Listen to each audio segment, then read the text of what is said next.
बहुत समय पहले की बात है। एक साधु अपनी पत्नी के साथ नदी के तट पर रहता था। उन दोनों की कोई संतान नहीं थी। उनकी बड़ी इच्छा थी कि कम से कम एक संतान उनके यहाँ जरूर हो।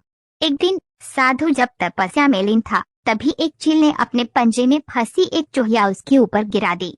साधु ने उस चूहिया को घर ले जाने का निश्चय किया, लेकिन उससे पहले उसने उसे एक लड़की में बदल दिया।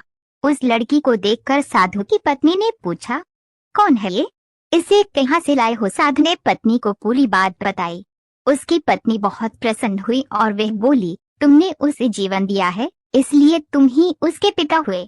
इस तरह मैं भी उसकी माँ हुई। हमारे यहाँ कोई संतान नहीं थी, इसलिए भगवान ने इसे हमारे पास भेजा है। जल्द ही वह बच्ची एक सुंदर युवती बन गई। जब वह 16 साल की हुई तो साधु और उसकी पत्नी ने उसका विवाह करने का निश्चय किया। साधु ने सूर्य देवता का आह्वान किया। जब सूर्य देवता उसके सामने आए तो साधु किया ने उनसे उसकी बेटी से विवाह करने का अनुरोध। हालांकि लड़की को ये विचार अच्छा नहीं लगा और उसने कह दिया, क्षमा कीजिए, लेकिन मैं सूर्य देवता से विवाह नहीं कर सकती क्योंकि वह बहुत गर्म है। निराश साधु ने सूर्य देवता से कहा कि वे ही उसकी लड़की के लिए कोई सुयोग्य वर सुझाएं। सूर्य देवता ने कहा, बादलों के देवता से आपकी लड़की की जोड़ी सही बैठेगी, क्योंकि वे ही धूप की गर्मी से उसकी रक्षा कर सकते हैं। साधु ने अब बादल देवता से उसकी लड़की से विवाह करने का अनुरोध किया।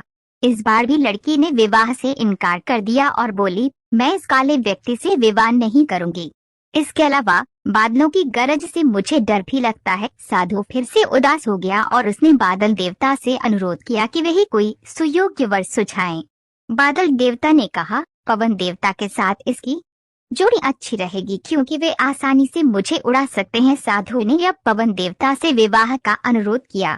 इस बार भी लड़की ने विवाह से इनकार कर दिया और बोली, मैं ऐसे अस्थिर व्यक्ति से विवाह नहीं कर सकती जो हर समय यहाँ वहाँ उड़ता रहता हो। साधु काफी परेशान हो गया।